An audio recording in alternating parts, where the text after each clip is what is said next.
चुनावी साल में सीएम का बुरहानपुर में बड़ा ऐलान है। एमपी में मुख्यमंत्री कन्या विवाह योजना में दिए जाने वाले सामान को लेकर ये मचे सियासी घमासान के बीच मुख्यमंत्री शिवराज सिंह चौहान ने बड़ा ऐलान किया। अब कन्या विवाह योजना के तहत सामान की जगह बेटी के हाथ में चेक दिया जाएगा ताकि वो जो चाहे सामान खरीद ले। मुख्यमंत्री ने बुरहानपुर आयोजित एक कार्यक्रम में कहा कि कन्या विवाह योजना में घटिया सामान दिए जाने को लेकर लगातार शिकायतें मिल रही थी। कई बार घटिया ना भी हो तो भी सवाल उठाए जाते थे, इसीलिए अब बेटियों को सामान की जगह चेक दिया जाएगा। मेरे मन में यह था कि बेटी को घर से विदा करना चाहिए तो सामान दे के करना चाहिए, तो कुछ सामग्री का प्रावधान किया, लेकिन वो सामग्री में कई तरह की प्रॉब्लम आ रही है। कई बार अभी अखबार में पढ़ने मिला कि घटिया आ गई। अच्छा, कई बार घटिया ना भी हो तो सवाल उठ जाते। इसलिए आज बुरहानपुर से मैं तय कर रहा हूं, अब सामग्री नहीं देंगे, अब सीधे बेटी के हाथ में चेक देंगे ताकि वो जो चाहे वो सामान खरीद ले। कहां देखे अपन को ने घटिया साड़ी खरीद ली के गिलट की पांजेब खरीद ली। अब ये इंसान नाम का आदमी भी बड़ा कमाल का है। मैं सबकी बात नहीं कर रहा, लेकिन कुछ तो जहां मौका मिल जाए वहीं खा जाए। इसलिए अब तय किया कि चेक दे दें। ठीक रहेगा कि नहीं बहनों? अरे तुमसे पूछ रहा हूं, ठीक रहेगा कि नहीं? सीधे चेक दे दें, जो खरीदना खरीद ले। कौन होते हो तुम? तुम ही खरीदने वाले। आज से योजना में बदलाव कर दिया जाएगा। तो वहीं बुरहानपुर के शाहपुर में सीएम शिवराज नंद कुमार चौहान की पंच धातु से बनी 9 फीट ऊंची प्रतिमा का अनावरण करने पहुंचे। इसी के साथ ही सीएम पोस्ट मैट्रिक छात्रवृत्ति वितरण कार्यक्रम में भी शामिल हुए। सिंगल क्लिक से छात्रवृत्ति के 300 करोड़ रुपए की राशि 2,90,000 विद्यार्थियों के खातों में डाली गई। इस दौरान 76 करोड़ रुपए के विकास कार्यों का लोकार्पण और भूमि पूजन भी किया। इस दौरान सीएम शिवराज ने लाडली बहना योजना को लेकर कहा कि बहनों की जिंदगी बदल जाएगी, तो वहीं कमलनाथ पर भी निशाना साधा।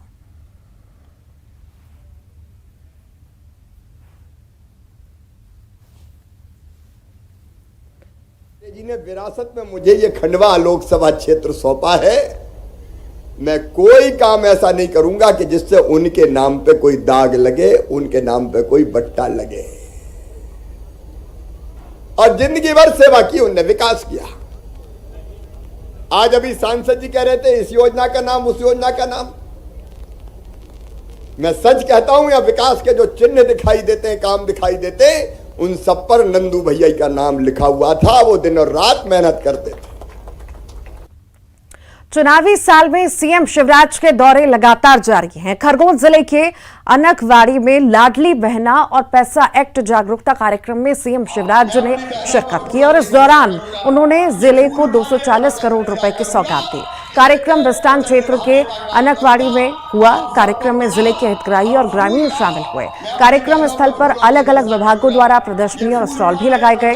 सीएम शिवराज ने यहां लाडली बहनों से संवाद किया, साथ ही घुटनों के बल बैठकर बहनों से आशीर्वाद मांगा। मुख्यमंत्री ने मंच से कलेक्टर और संभाग आयुक्त को निर्देश दिए कि लाडली बहना योजना के तहत EKYC के नाम पर रुपए मांगने वालों के खिलाफ भी कार्रवाई की जाए। मैं अपनी बहनों पर फूलों की वर्षा करूंगा। ये फूल उठा लिए वचन पूरा करूंगा, एक वचन निभाने का काम करूंगा। आप मेरी बहनों की जिंदगी बदलने का अभियान है। आर्थिक रूप से मजबूत करना, केवल उनकी जरूरत पूरी करना नहीं, केवल उनके बच्चों की जरूरत पूरी करना नहीं है, उनका मान सम्मान और इज्जत बढ़ाना है। वो आर्थिक रूप से सशक्त होंगी और स्वाभिमानी भी होंगी और स्वावलंबी भी होंगी। और आसपास से कार्यक्रम निकला है, मुख्यमंत्री लाडली बहना अभियान, और आज अपनी बहनों के बीच में आया। और एमपी विधानसभा में आज फिर हंगामा ही हंगामा देखने को मिला। अब मुद्दे की गूंज रही। कमलनाथ ने बयान दिया, पीड़ित परिवार पर ही पुलिस ने FIR की। इधर गृह मंत्री नरोत्तम मिश्रा बोले, PM रिपोर्ट आएगी तब पूरी स्थिति साफ हो जाएगी। बुरिया के बयान पर कहा कि हत्या हुई है तो वे मार्गदर्शन करें कि हत्या कैसे हुई, किसी के साथ अन्याय नहीं होने दिया जाएगा। इस बीच कांग्रेस आदिवासी विधायक नारेबाजी करते हुए सदन से बाहर आ गए। विजय लक्ष्मी साधु के आंसू तक निकल गए और मामले की CBI जांच की मांग की गई। महू मामले में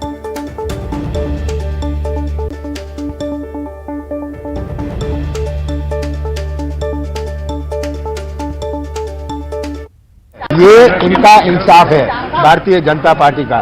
कि जिन्होंने शिकायत की, जिनके परिवार की बेटी की हत्या हुई या सुसाइड हुआ, उनके ऊपर एफआईआर, ये इनका इंसाफ है। पूरा प्रदेश देख रहा है कि बीजेपी की क्या कानून व्यवस्था है, कैसे दबाने और छिपाने का काम करते हैं। घटना का राजनीतिकरण करने की कोशिश करते हैं।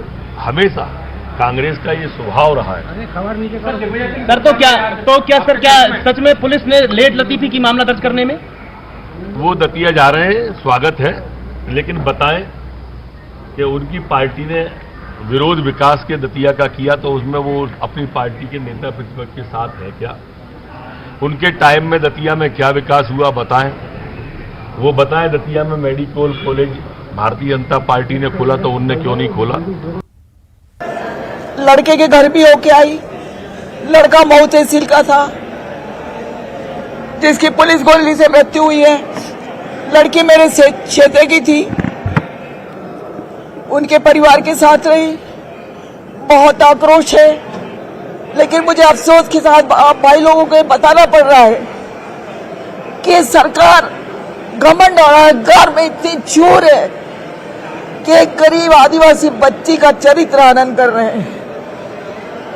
उसके परिवार के ऊपर एफआईआर दर्ज करी, जो न्याय मांग रहा है उसके ऊपर अन्याय किया जा रहा है। जो पीड़ित है, पीड़ितों को अपराधी बना रही है और ओरिजिनल जो अपराधी है उनको राजनीतिक संरक्षण दे रही है। और 7 घंटे 8 घंटे तक एफआईआर नहीं ली गई। जो हमारी आदिवासी युवती के साथ में जो अत्याचार हुआ है, जो घटना जो घटी है, किसी से छिपी नहीं है। आज पूरे प्रदेश में आदिवासियों में जबरदस्त आक्रोश है।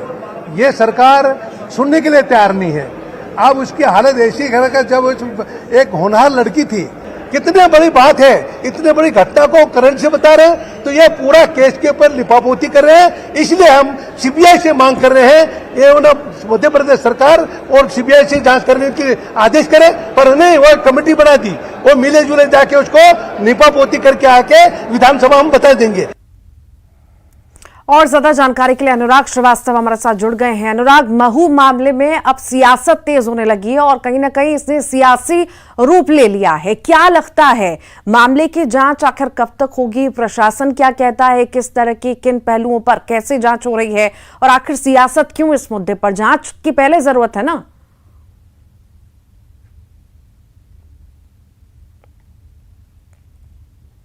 गृह मंत्री नरोत्तम मिश्रा ने भी सदन में इस बात की जानकारी दी कि पीएम रिपोर्ट अभी आना बाकी है, लेकिन शुरुआती तौर पर जो जानकारी लगी है, जो युवती थी उसकी करंट लगने से मौत हुई है। लेकिन जो पीड़ित का परिवार है वो इस बात को लेकर आरोप लगा रहा है कि जो युवती है उसके शरीर पर कई तरह के मारपीट के निशान थे। तो मामला अभी संदिग्ध है और पीएम की रिपोर्ट आने के बाद, विस्तृत जांच रिपोर्ट आने के बाद ही सच निकलकर सामने आएगा। लेकिन यदि हम विधानसभा की बात करें तो विधानसभा में लगातार दूसरे दिन महू मामले को लेकर हंगामा देखने को मिला। कल जिस तरीके से सदन में हंगामा हुआ, आज भी प्रश्नकाल के दौरान जो विपक्ष है उसने जमकर हंगामा किया और पीड़ितों पर ही एफआईआर दर्ज करने के मामले को लेकर सरकार को घेरने की कोशिश की।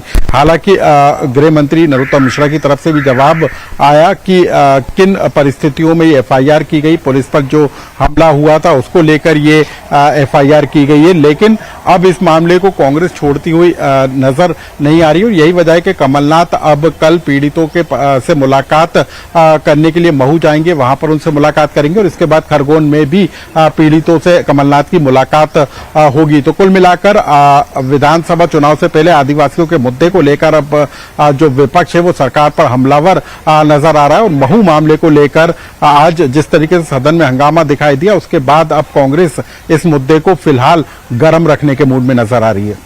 ठीक, बहुत बहुत शुक्रिया अनुराग जानकारी को साझा करने के लिए। रायपुर की बात करते हैं। भूपेश बघेल कैबिनेट की बैठक में अहम फैसले लिए गए हैं। कैबिनेट में कई सारे अहम फैसलों पर मोहर लगी है।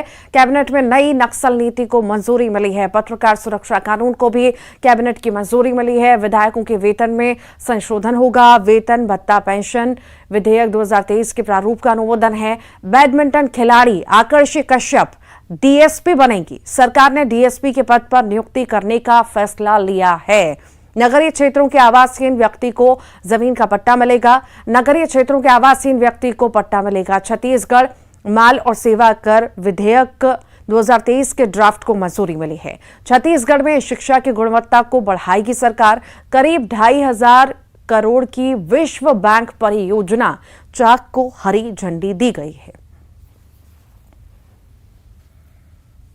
आज माननीय मुख्यमंत्री जी की अध्यक्षता में मंत्रिपरिषद की बैठक का आयोजन किया गया था, जिसमें आप लोगों की बहुप्रतीक्षित मांग थी कि मीडिया कर्मियों का सुरक्षा विधेयक लाया जाए। उसमें मीडिया कर्मी सुरक्षा विधेयक 2023 के प्रारूप का अनुमोदन किया गया है और भू राजस्व संहिता में संशोधन भी किया गया है और जिसमें नगरीय क्षेत्रों में जो आवासहीन है व्यक्ति हैं उनको पट्टाधृति अधिकार विधेयक जो है उसका भी अनुमोदन किया गया है, ताकि जो शहरी क्षेत्रों में रहने वाले गरीब लोग हैं उनको पट्टा दिया जा सके। और दूसरा, छत्तीसगढ़ माल और सेवा कर संशोधन विधेयक माननीय महाराज जी के विभाग का है, उसका भी अनुमोदन किया गया है। और तीसरा, छत्तीसगढ़ नक्सलवाद उन्मूलन नीति का भी अनुमोदन किया गया है और छत्तीसगढ़ विधानसभा सदस्य वेतन भत्ता संशोधन विधेयक का भी प्रारूप का अनुमोदन किया गया, जिसमें पूर्व विधायकों की कुछ सुविधाएं हैं उन पर उनका अनुमोदन किया गया है। और इसी पर ज्यादा जानकारी के लिए देवव्रत भगत हमारे साथ जुड़ गए हैं। देवव्रत, भूपेश कैबिनेट की बैठक हुई है, कई सारे अहम प्रस्ताव पर मुहर लगी है। कौन कौन से अहम फैसले हैं जो लिए गए हैं और कितना फर्क इससे पड़ेगा?